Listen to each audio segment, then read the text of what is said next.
আসসালামু আলাইকুম। ফিতা দিয়ে গরুর ওজন পরিমাপ করা হচ্ছে, আপনারা দেখতে পাচ্ছেন।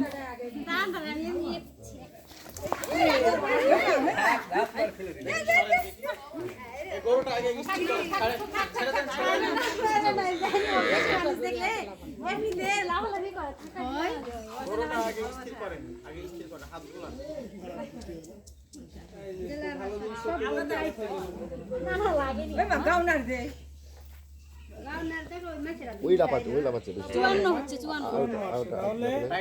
53 আসবে। হ্যাঁ তাহলে 53 হচ্ছে আর হচ্ছে বুকের পেছন থেকে সামনের দিকে দিতে দেখেন ওই যে উঁচু যে না উঁচু ওই ওর থেকে পিঠের থেকে লাগে ওই উঁচুটা না ওই যে এই উঁচুটা এটা